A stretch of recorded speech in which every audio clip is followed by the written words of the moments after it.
Hey, coucou les petits gars! Heureux de vous retrouver aujourd'hui pour cette émission en direct de l'atelier radio du lycée Lamennais. Alors, comment ça va? Ne répondez pas, je ne peux pas vous entendre. Ah, excellent. Aujourd'hui, en totale exclusivité, attention, on va parler de plein de choses, ça va être très intéressant, alors restez à proximité de vos transistors s'il vous plaît. Bien, trêve de galéjade, je vous laisse avec ma charmante collègue Lorraine pour la chronique actu. À vous les studios. J'ai toujours rêvé de dire ça. Et je sais même pas si c'est pertinent à ce moment de l'émission. C'est génial. Et oui, bonjour Hugo, je vais donc vous parler de l'actu du mercredi 21 mars. C'est mercredi dernier que Marlène Schiappa, secrétaire d'État chargée de l'égalité homme-femme, a présenté son projet de loi contre les violences sexistes et sexuelles. Mais concrètement, que contient ce projet de loi ? Ce texte doit notamment permettre de sanctionner d'une amende le harcèlement de rue et fixer à 15 ans l'âge de consentement sexuel. En dessous de cet âge, un mineur ne pourra être considéré comme consentant à une relation sexuelle avec un majeur. Quant à l'outrage sexiste, la lutte contre le harcèlement prendra la forme d'une amende allant de 90 à 750 €, dans le but d'agir contre les comportements déplacés qui peuvent tenter les hommes. Selon le texte, les majeurs reconnus coupables d'actes sexuels sur un mineur de moins de 15 ans, avec ou sans pénétration, risqueront une peine.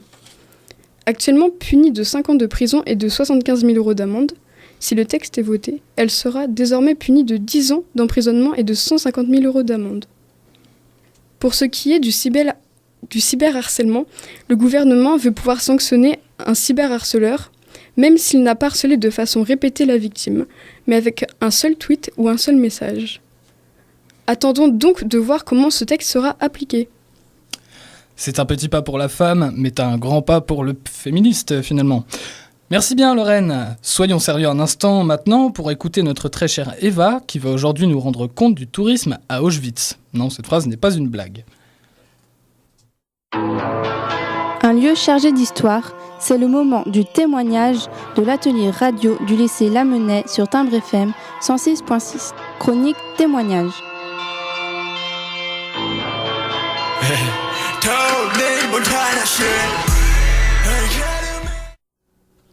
Retour d'Auschwitz. Arbeit macht frei. Une phrase tristement célèbre pour un lieu tristement connu. Voilà, je vous le dis, j'ai vu le camp de concentration et d'extermination le plus célèbre de la Seconde Guerre mondiale, Auschwitz. Mais que dire d'Auschwitz ? Ce lieu dont on apprend la tragique histoire depuis notre collège. Serait-ce déplacé de dire que je fus déçu ? Je pense que oui. Mais pourtant, je ne m'attendais pas à une visite telle que je l'ai vécue. J'ai eu du mal à réaliser où j'étais, car Auschwitz est malgré nous devenu un endroit touristique. Je pense que nous avons besoin de comprendre notre passé, de voir l'endroit dont on a tant entendu parler. Mais cela ne m'a pas aidé à réaliser où je me trouvais. Pourtant, dans certains endroits, l'ambiance était pesante. Nous pouvons même dire qu'elle était triste et douloureuse. Comme par exemple, quand nous voyons la dune de cheveux des femmes, qui reste une vision accablante. Il y a aussi le couloir rempli de photos d'hommes et de femmes détenus à Auschwitz, ayant le crâne rasé, perdant leur identité. Je pourrais continuer ainsi l'énumération. Et l'endroit qui m'a le plus bouleversée fut la chambre à gaz. Cette chambre baignée dans une atmosphère obscure et froide m'en a donné des frissons. Pour comprendre la vie atroce des détenus, voir leurs dortoirs et les sanitaires, c'est à Auschwitz-Birkenau qu'il faut se rendre. Ces deux lieux ont une atmosphère très pesante et angoissante. Même si j'ai beaucoup eu du mal à réaliser ce qui a pu se produire, inconsciemment, la tristesse nous envahit. Cette visite m'aura donc marquée pour 2 raisons. Celle d'avoir marché dans un lieu rempli de fantômes et d'avoir vu l'endroit où il y a eu le génocide. Je vous conseillerais d'aller visiter Auschwitz dans le plus grand silence pour comprendre l'une des plus tristes parties de notre histoire. Et aujourd'hui, la triste actualité nous rappelle que cette histoire n'est pas que du passé. Merci Eva, ton témoignage fait effectivement réfléchir. Difficile transition maintenant, voyageons non pas à l'autre bout du globe, mais en Israël-Palestine pour cette 3e chronique en compagnie de notre adorable Ludivine. Envie de voyage ? Restez sur l'atelier radio Lamennais, Timbre FM.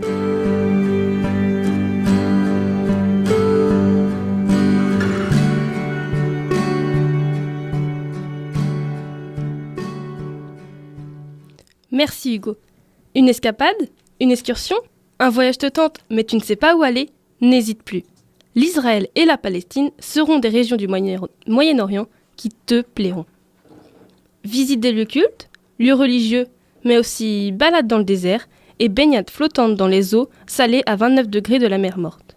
Tout cela en se détendant et s'épanouissant sous un soleil splendide. Alors oui, le Moyen-Orient n'est pas dans la top liste des destinations de rêve des voyageurs. Oui, le conflit opposant Palestiniens et Israéliens est toujours actuel. Oui, il y a une rivalité entre les deux peuples.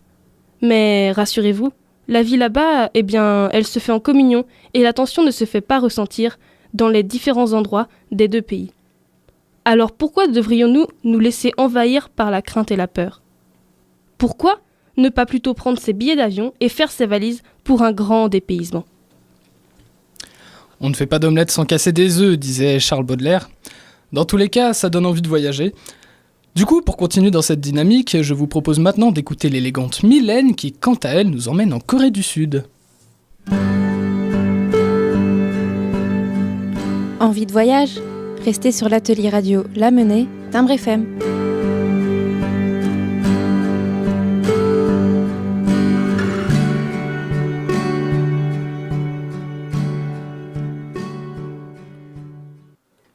Merci Hugo. Aujourd'hui, je veux te parler d'un pays à la culture fascinante, la Corée du Sud. Le pays du matin calme et notamment sa capitale Séoul offre un étonnant mélange de modernité et de tradition. Je te conseille particulièrement les palais et les temples bouddhistes. La population coréenne a également souhaité préserver ses sites naturels. Le plus époustouflant d'entre eux reste Jeju, une île volcanique qui a l'honneur de faire partie des 7 nouvelles merveilles du monde. Dépêche-toi de découvrir cette petite péninsule à l'autre bout du monde. Merci Mylène. Je ne suis pas un expert en géographie, mais rapprochons-nous de la culture asiatique, et notamment celle de l'Est, car la tendre Maëlle va nous parler des animés japonais. De shoujo à shonen, tous les styles de manga et d'animé sont traités dans cette chronique sur l'atelier radio du lycée Lamennais sur Timbre FM 106.6. Chronique manga.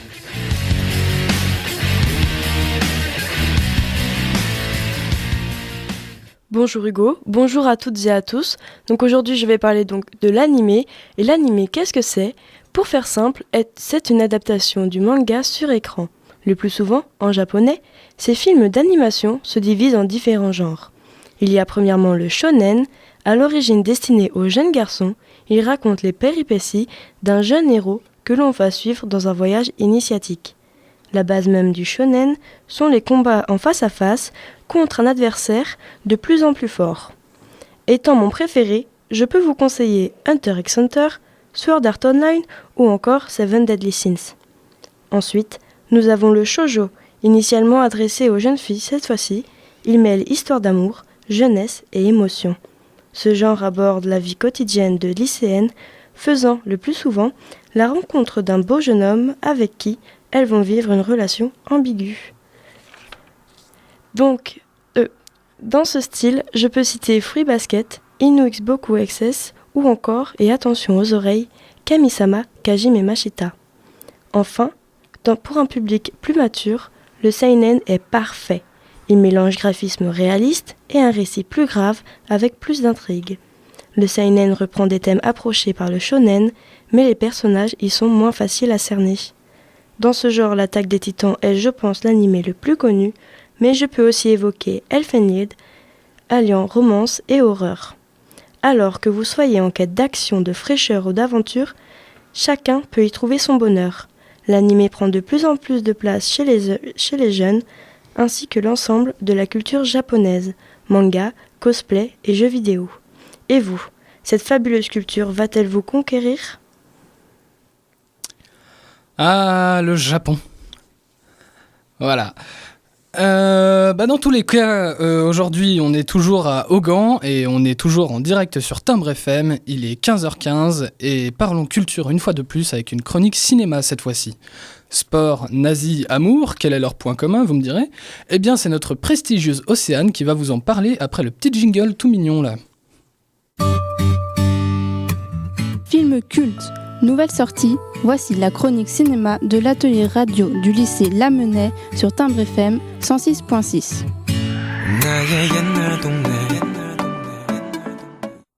Et oui Hugo, aujourd'hui je vais vous parler d'un film que j'ai réellement apprécié, La couleur de la victoire. Voici le contexte. Début des années 30, un jeune étudiant afro-américain, Jesse Owens, possède un réel don pour la course. Une offre lui est proposée, celle de participer au JO de Berlin de 1936. Cependant, avec la montée du nazisme en Allemagne, est-ce une bonne idée qu'une personne de couleur y participe ? Ce film illustre les tensions politiques entre les États-Unis et l'Allemagne nazie, qui se répercutent dans cette compétition sportive. Comment les nazis vont-ils réagir à la venue d'athlètes noirs ou juifs dans une ville où des familles allemandes y sont déportées chaque jour à cause de leurs origines ? Le sportif réalisera-t-il son rêve malgré cette pression ? Stephen Hopkins a réussi à retranscrire au cinéma cette véritable histoire qu'a vécue ce jeune Afro-Américain. Les nazis ne s'attendaient sûrement pas à ce qu'un athlète américain, mais surtout noir, puisse participer à ces jeux, sous les yeux d'Adolf Hitler. Très bon film, je l'ai vu et franchement c'est très cool. Merci Océane. Nous arrivons bientôt à la fin de cette émission, mais attention, la ravissante Louane va nous parler musique avec l'artiste Slimane. Envie de musique ? Restez sur Timbre FM 106.6 avec l'atelier radio du lycée Lamennais. Chronique musique.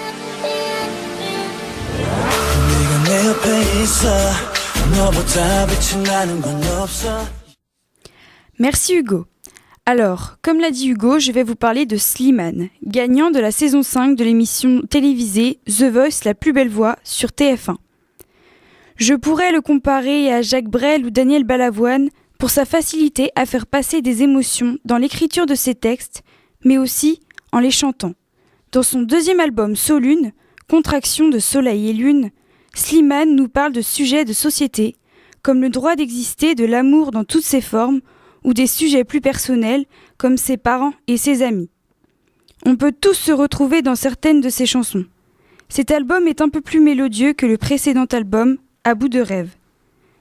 Slimane entremêle sonorités orientales, structure pop, chœur chaud, passage parlé et refrain fédérateur avec une certaine habileté. Slimane a fait cet album en pensant que ce serait le dernier, mais je ne l'espère pas et attends le prochain avec impatience. Merci Louane, et merci à vous les filles, c'était un plaisir de vous entendre. Navré de vous le dire, mais c'est déjà fini. Chaque bonne chose a une fin, comme le disait René Coty. Mais c'est pas grave, parce que c'était cool. Et on espère que vous avez apprécié, et on vous souhaite une très bonne fin de journée sur Timbre FM 106.6. Bisous bisous mes petits lapins.